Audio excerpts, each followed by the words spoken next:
amis TFA, chers internautes, bonjour. Nous vous présentons le récap des thèmes traités dans notre émission TFA Time durant ces 5 derniers mois. Nous tenons à vous rappeler que nous reviendrons avec des rubriques chics et innovantes. Vous pouvez nous laisser en commentaire vos impressions et nous proposer des thèmes en inbox. Merci chers amis TFA et à très bientôt. Hello la team TFA, bienvenue à cette nouvelle émission. Il y a un adage ivoirien qui dit: le succès de ce pays repose sur l'agriculture. Pourtant, les agriculteurs de ce pays sont pauvres. Question: quelle solution proposez-vous face à cela? Bon, je pense que c'est parce qu'il n'y a pas une organisation au niveau du ministère de l'agriculture pour ma part. Donc, je pense que comme ça, l'État doit déployer les moyens nécessaires pour remédier à cela. Parce que ce n'est pas très normal, comme vous le dites, que les agriculteurs qui représentent, on peut dire que le moteur de l'économie ivoirienne, soit délaissé comme cela. Donc c'est un peu cela. Maintenant, si vous demandez comme ça, quelle solution vous pouvez proposer? Concernant les solutions, je pense que l'État doit mettre en place des moyens ou des usines pour la transformation immédiate des produits locaux. Bonsoir monsieur, moi c'est Miss Apo, je suis animatrice TFA et vous? Bon, bonsoir madame, moi c'est Sidibé Mamoudou, je suis commerçant à Chétel. Monsieur, nous sommes venus vers vous parce que l'Union européenne refuse d'acheter nos produits liés à la déforestation et au travail des enfants. Quelle solution proposez-vous? Bon, la solution que moi je propose à l'Union européenne, c'est de créer des usines pour que les jeunes puissent travailler quoi. Voilà, c'est la solution. Parce que quand un jeune travaille, on peut pas dire, son papa ne peut pas dire à l'enfant d'aller au champ. Mais quand il ne travaille pas là, au lieu de tourner, tu peux lui dire d'aller au champ. Mais quand il a un emploi pour aller faire, il va accompagner son fils à aller travailler. C'est la solution aussi. Ok, bonsoir madame. Moi c'est l'étudiant Akwindachi Richard. Voilà, présentement je suis au travail, je fais un peu de moto-taxi pour me débrouiller. C'est ça. Monsieur, selon vous, pourquoi nos jeunes diplômés de maintenant s'adonnent à la prostitution et au brodage? Il faut dire que ça, les raisons sont diverses et je pourrais dire que d'abord il y a notre système éducatif qui est défaillant. Voilà, c'est-à-dire ce système éducatif a fait que les étudiants ou bien les élèves, ils vont jusqu'à la fin de leur cursus scolaire ou bien leur vie universitaire, ne sont pas compétitifs sur le marché.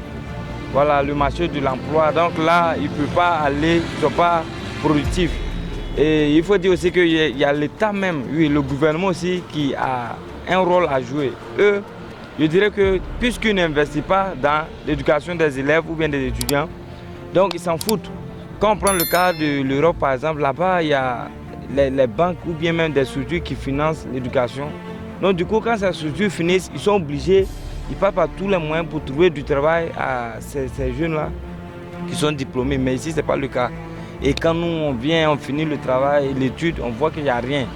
Donc je pense qu'il y a d'abord le système éducatif et aussi le gouvernement qui ne cherche pas à financer. Donc maintenant, le gouvernement doit chercher à financer. Et je pense qu'on ne peut pas mettre de l'argent dans quelque chose et laisser ces choses-là au dehors. Donc quand l'État va commencer à investir en ces élèves-là, il va leur trouver du travail. Moi c'est Kambou, infirmier. Monsieur, nous sommes venus vers vous pour savoir, selon vous, personnellement, que doit-on faire pour bannir la drogue en milieu scolaire? D'accord. D'abord, merci bien.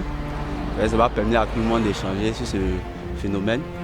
Il faut dire que, selon moi, pour bannir la drogue en milieu scolaire, d'abord, il faut enlever les maquis et tout autre fumoir autour des établissements scolaires. Parce que déjà, dans les maquis, en buvant, sous l'effet de l'alcool, ils peuvent forcément prendre la drogue, fumer et tout autre. Ça fait un. Deuxième, on a un problème de sensibilisation. Voilà. Il faut que l'État contribue aussi. C'est vrai, on a l'État. L'État, c'est nous tous. Quand je dis l'État, ce n'est pas forcément le gouvernement et tout. Il y a les parents d'élèves, tout le monde. Nous devons contribuer à la sensibilisation surtout.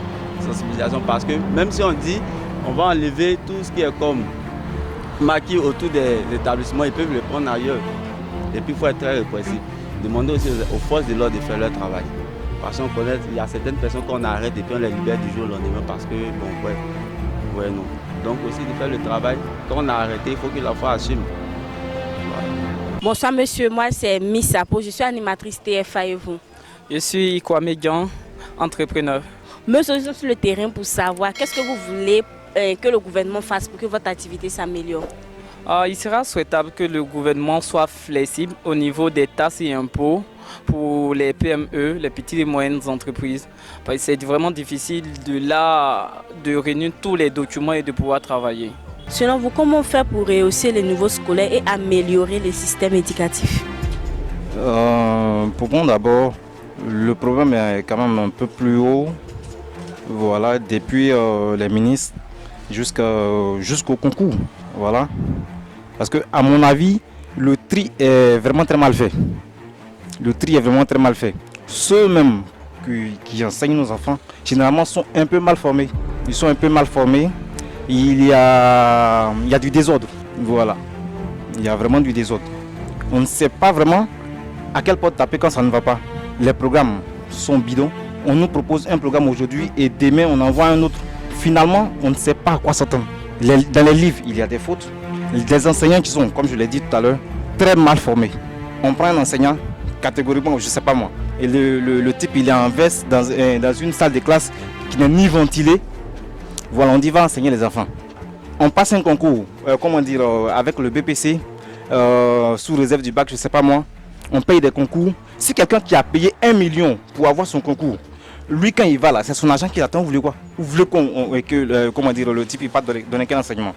Si on doit donner de l'argent pour enseigner, on s'en fout du diplôme. Vous voulez quoi? Le problème se trouve à ce niveau-là.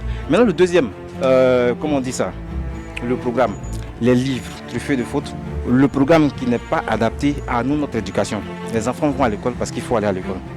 Voilà, donc je pense que s'il y a lieu de faire depuis le ministre jusqu'au concours, le concours même, il faut qu'on filtre bien. Ceux qui viennent enseigner là, il faut qu'ils viennent avec un vrai diplôme. Il faut que le concours ne soit pas payé.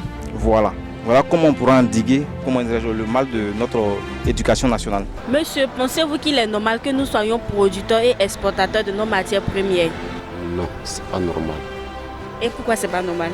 C'est quand nous produisons ça ici et puis on transporte pour aller en l'autre pays encore, le bénéfice qui est dessus, on ne gagne pas. C'est nous souffrons ici et puis ils mangent. Sinon ça ne rend pas. Au moins sinon on a un entrepôt où on a une usine ici, de fabriquer tout produit ici chez nous, ça nous arrange. Monsieur, dites-moi, vous allez le plus souvent à l'hôpital? Oui, on va le plus souvent. On va à l'hôpital souvent. D'accord. Et quelles sont les réalités que vous vivez sur terrain? Bon, l'hôpital aujourd'hui, c'est un marché. C'est devenu un marché, on ne parle plus des patients en fait. On parle des clients. Je ne sais pas si vous me comprenez. Quand vous arrivez là, on parle des clients, on parle plus des patients. Le plus difficile, c'est qu'il n'y a pas de suivi à l'hôpital. Alors, ce que je disais la dernière fois, quand vous avez un malade, les médicaments que vous payez, que ce soit le médecin qui a fait la carte ou bien celui qui va le relayer, il faut le suivre de près. Parce que au moins 50% sont ceux qui vont aller les médicaments. Voilà, ils ont le sachet en main, c'est pas que c'est cher, il puis dedans, il prend d'autres, il va ici. Souvent vous avez les thermomètres même qui se pètent et ils vont faire payer encore d'autres thermomètres. Or, c'est difficile. Mais comme il n'y a pas de suivi, tu as te faire acquis. Si au moins il y a un poste auquel, quelque part, quand vous rencontrez des difficultés, on vous allez expliquer. Sans que vous comprenez en ce moment. Vous pouvez partir là-bas demain, il y a ça qui vous allez vous prendre. Donc, vous priez que vos malades guérissent. Bon, monsieur, selon vous, dites-moi, comment on réduit la corruption en Côte d'Ivoire? 1000 fois merci pour la question. J'attendais cette question depuis fort longtemps. On n'a pas les mêmes points de vue, mais moi je pense que pour réduire la corruption en Côte d'Ivoire, il faut d'abord prévaloir la méritocratie, c'est-à-dire qu'il faut donner la place aux plus méritants. Qu'est-ce qu'on constate? On constate qu'il y a certaines personnes qui n'ont pas le niveau de nos jours, mais lorsque ces personnes vont compétir, il y a deux mêmes qui s'asseyent à la maison et puis bon, ses parents ont tout géré. Bon, par contre, d'autres aussi vont poursuivre. Ils sont concentrés sur le fait en train de composer, ils veulent avoir le concours avec leur propre savoir. Pourtant, à la dernière minute, on se rend compte que c'est une perte de temps. Donc, le premier élément d'abord, il faut prévaloir la méritocratie. Voilà, c'est ça. Si toutefois que la méritocratie est prévalue, je pense que la corruption sera diminuée au maximum. Bonsoir madame. Bonsoir. Madame, est-ce que vous savez qu'en Côte d'Ivoire ici, la Côte d'Ivoire perd 24 000 milliards de francs CFA dans la filière café-cacao? Non, je ne sais pas. La Côte d'Ivoire perd 24 000 milliards de francs CFA. Vrai ou faux? Tous nos experts financiers en matière de cacao s'accordent à dire que la filière cacao représente 100 milliards de dollars. 100 milliards de dollars, c'est 60 000 milliards de francs CFA.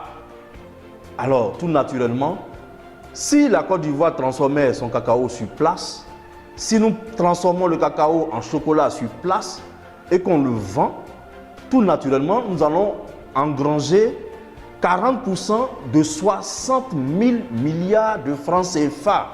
Alors, faites votre calcul. Vous verrez que cela donne 24 000 milliards de francs CFA que la Côte d'Ivoire perd.